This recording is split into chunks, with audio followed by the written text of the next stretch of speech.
man, what a difference this comic is compared to the other G.I. Joe series that's going on right now. I am not going to do a review on that one. I didn't even buy that comic. If you want to go see a review on that one, the G.I. Joe series that is the soy-based one, that the ink is all soy-based, go see your boy Zach. Go see Comics Matter. He did a review on it. He's doing a really good review on that series and just how bad that series is. If you want to see how not to do the G.I. Joe franchise. This is the other side of the scales. This is how you do it. This is how you're supposed to do it. This is Larry Hama. I want you to just be ready. Look at this opening page. Look at this opening splash page. This is part 5 of 10. I don't have a whole lot of idea. I haven't been following this. I wanted to get something different, and there was really not a whole lot to get at the comic shop last week, so I picked this up. But look at this starting page. This is page 1. This drops you right into the action, and it's awesome. That is a great page. This, as soon as you open it, if you pick this up off the stands, that's a cool cover. As soon as you open it, you're like, okay, boom, this is entertainment value. This is something going on right away. There's a quick little synopsis of what's going on. The sit rep, right there. Dr. Mindbender and Cobra Commander have kidnapped somebody who they think is the original Snake Eyes, and they are, they're trying to brainwash him. Okay, go. These things, like right here, these, there's been kind of a rift in Cobra. Cobra Commander, Dr. Mindbender are doing their own thing. Baroness and Destro are doing something different. And the Dreadnoks were doing their own thing as well. And they all had a rift, and they've sort of come together in this. Well, the Dreadnoks and Baroness and Destro. Gosh, look at that. They're making an escape from this thing, the Revanche. They are sort of a weaponized AI androids. I forget who created them, but they've kind of gone rogue. They've kind of gone self-aware. They're sort of like Skynet. And they're causing a lot of trouble for the Joes, and in this particular case, for Cobra. Look, this is just them getting out of the headquarters. They've gotten what they needed to. This is awesome. It's just a big fight scene. There's big mechs. This big android shows up, and then Road Pig comes up and just, they think they're toast. Road Pig comes up and just bashes the thing with this weapon. This is a cool concept of a weapon. It's basically a cinder block with a handle stuck through it, which is an awesome... It's not a good... It wouldn't ever... In real life, it wouldn't be a good weapon. It would shatter on... The cinder block would shatter on the first hit. You'd get one good hit. Whatever you hit, you better destroy, because your cinder block is going to shatter. Cinder blocks are designed to be strong together. But as a concept, as a visual, as just something cool for a comic, it's really, really cool. I forget what this vehicle is called. This is the Dreadnoks vehicle. And that thing was an awesome toy back in the day. You can see there's like the front end of a Trans Am. It's got these big Gatling guns on it. This is what the 80s looked like. This is what 80s toys were supposed to look like. There's a funny bit with these two where, he shreds it with his chainsaw and it says bzzz, and then he kind of laughs about that. That's the spirit of the Dreadnoks, not holistic farming like in the other book. Go watch that other video. It's absolutely awful. DNC, your boy Zach says that book should be why Hasbro pulls the license from IDW. And the reason they don't is because on the other end of the spectrum, Larry Hama is doing work like this. This is a really cool story. I can pick this up. You can pick this up. I suggest you pick this up.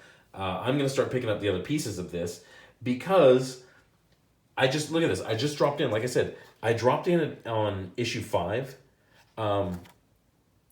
I can see already what's going on. There's action. It's entertaining. It doesn't bore me with a bunch of blah, blah, blah, blah, blah, blah, blah. Even the parts of this book that are bureaucratic in nature aren't even that bad. So there's a situation where the Joes are about to do a rescue mission to find Snake Eyes. Well, DOD gets cold feet and they pull the plug on the whole thing, and you see this kind of this ripple going through the teams. When they were ready to go, they're ready to save their friend, and then the DoD kind of pulls the plug on it. This is that's it. That's the look of it right there. There's a really cool thing in this book, and I'm just trying to skip a lot of pages, but it's set up to a bigger fight, and it's kind of cool. It's very plausible. There's, the Joes are undercover, and even Zartan has this guy named Crystal Ball. He's posing in Springfield. It's funny that he says, he reports that he's in Springfield. It's sort of a Simpsons thing, which Springfield is it? Is it Springfield, Massachusetts, Springfield, Ohio? I'm sure every state has like a Springfield in it, and that's kind of the funny part of it. You don't know where it is. I'm guessing it's like a Midwest and maybe Ohio, but he uses it's kind of clever because he uses his spy network to figure out where Cobra Commander has Snake Eyes. He doesn't really know, but suddenly there's this secret Cobra base in Springfield, and there's Cobra vehicles all around it. There's Cobra Hiss all around it, and he's posing as a pizza guy, and he figured it out. And I think these guys are sort of spies for their covert for the Joes. So it's all coming together. You don't have to prove that you're the big brain to tell a good story. You just have to make it plausible. You have to get the reader to buy into it. And you don't have to do some Hickman big brain thing or, like Neil Gaiman. You just have to be clever and plausible, just enough. You can bend it kind of crazy, but you just have to be clever and plausible to move the story along. That's what this is doing. It's very clever. So the mission is shut down, and it's very poignant. It's very much what, military members who are in a force like this would do. All the different teams in all the different places realize that they're shut down, and word kind of gets around through the Joes, not officially, but because they're in contact with each other. It's like, okay, we can't do this mission, but what if we took leave? What if we took vacation and we didn't use any of the Joe vehicles? As you see, they're kind of like, they're going underground. They're going on vacation. They know they can't use any of the Joe vehicles. And look at this. That's a long line of Joes volunteering to go. He comes in there, he says, hey, I want to take some leave. And he's like, all of us do, which is awesome. That is an awesome way to segue into your next issue.